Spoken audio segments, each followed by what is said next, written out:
Hey everyone, how's it going? You're watching Corgi Lumpur, and it's been a while, but we have to talk about that toxic job that you're stuck in as an employee again. In a previous video, I've talked about how the schooling systems in many countries condition and brainwash you to become this obedient, order-following, schedule-following little employee that you are today. In another video, I've also talked about why it is a lot of people don't seem to realize there is a life outside of being just an employee, a life outside that abusive relationship where one party decides that they're all about take. They want to take your time 8 hours out of the day. They want to take your time outside of the 8 hours if there is an emergency or something urgent needs to be done. They want to take your life in terms of your free time during your weekends, whether that's in the form of overtime or mandatory fun company events where you gotta attend and show up to those social events, or well, you're not really required to come, but wouldn't it be a shame if you didn't get that promotion the next time?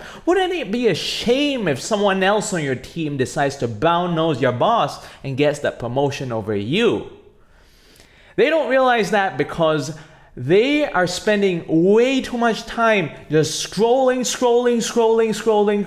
social media and wasting their brain cells away, wasting their time every single moment that they get on that brain run, on those time-wasting pieces of content that are designed to keep you addicted and consuming even more content during your work hours, during your breaks between work, and even after work, because that's exactly what they want you to do. They want you to be doom scrolling and rotting your brains out because they then get you constantly being an employee. And in today's video, we're going to talk about why it is or how you can escape this entire system. And I'm going to be very direct and tell you the answer right away.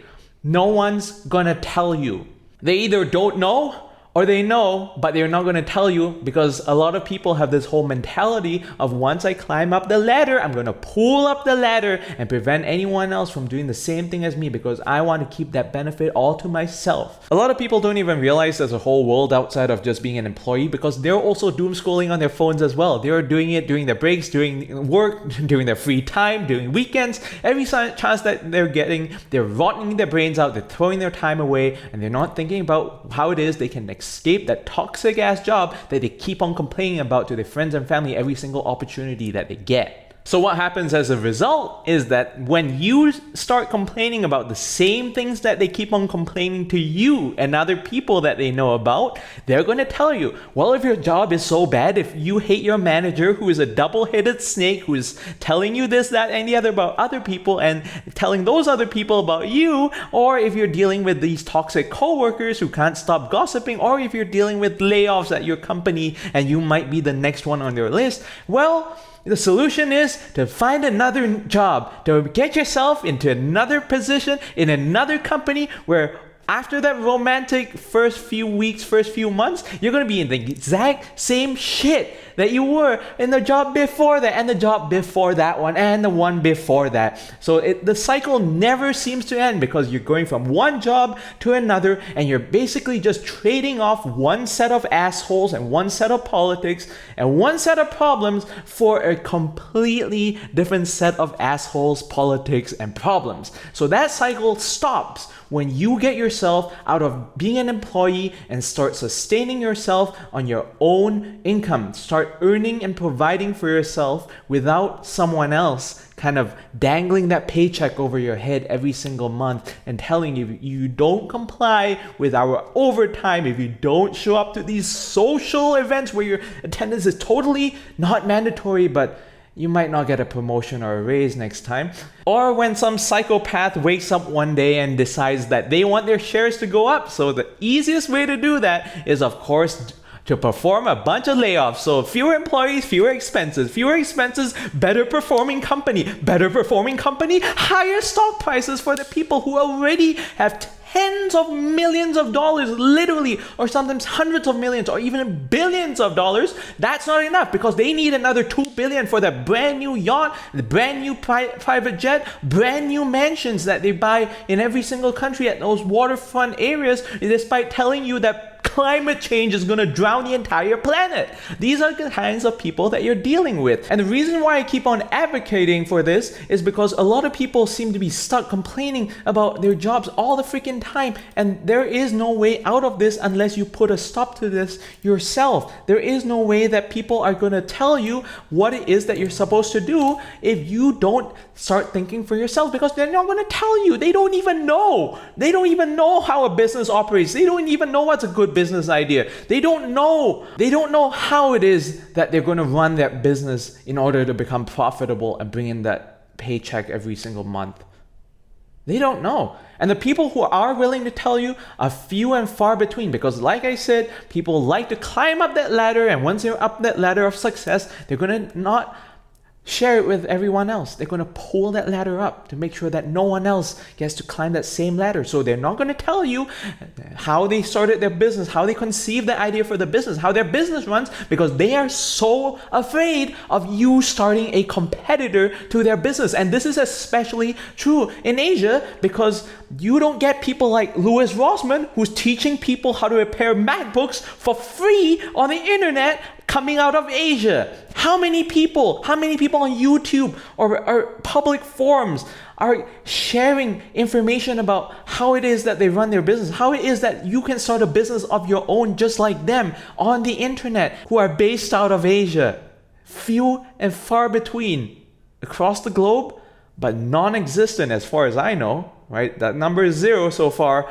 No one that I've seen is doing that out of Asia. So no matter where you live, you got to start thinking about how are you going to escape that toxic hellhole of a life as an employee if you're complaining about being one, and that comes from you. There's no one who's going to tell you how to do it. Not even me. I can tell you to stop doom scrolling on your goddamn phone and stop wasting your time and start thinking about those ideas, but I can't validate what kind of business ideas people may or may not like, what businesses may or may not work. Those things are really up to you to decide. And the reason why that is because A, I'm not that person who knows every single industry and every single area and knows which exact areas are good for business and which areas are not. And also B, everyone's going to have a different set of preferences, different set of interests that they have, and a different set of skills that they might possess over someone else. So for instance, if you're good at tools, if you're good at electronics, you might go start your own MacBook repair business.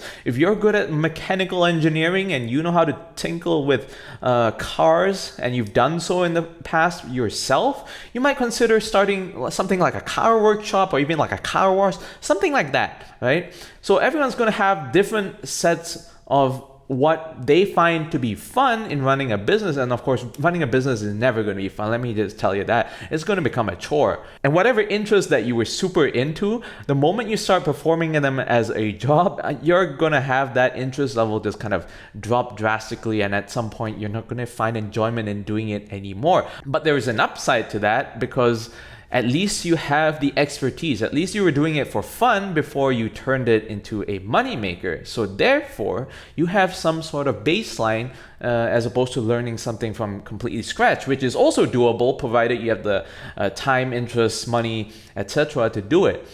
The whole question of what sort of business should I start? What should I do to earn money outside of being an employee is something that you have to do. And the way that you're going to go about doing that is by taking that first step that I've talked about. Stop wasting your time scrolling on social media and using that time to figure it out.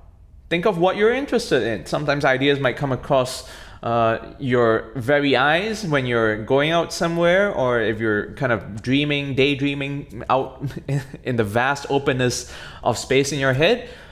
That's where you're going to get your ideas from. No one's going to tell you how to do it. No one's going to show you how. And you're going to be really lucky if there is such a person who comes about, because that is incredibly rare, at least based on my personal experience. So if you watch this video and you expected an answer to be spoon-fed to you as to what you should do to make money outside of being an employee, so you no longer have to be an employee, I apologize. I have no answer for you, because again, the answer has to come from you, and you can't be a lazy asshole and say, someone else has to do the thinking for me. Someone else should validate this for me, because This is exactly what they condition you to become in school. You are spoon-fed the schedule of what you're supposed to learn, when you're supposed to learn, where you're supposed to be. This is the time that you're spending learning. This is the time that you have for recess, and then you have more classes, and then it's the end of school. And then after school, you have all these sports activities, yada, yada, yada. So your life over there is being conditioned and shaped up so that you can now go into the workforce and start doing the very same thing. You're supposed to be at work from this time to this time, and you're supposed to stay late, even though those hours are kind of supposedly designated if you have unfinished work or an emergency comes up. And you're supposed to do this. You're supposed to follow the company strategy. The company has these projects to do. You're supposed to do all of them. You're supposed to work with these people. These are the people whom you're going to work with. There's no one who is going to tell you any of these things when you're out on your own. And that is both a positive, a pro, and a con at the same time.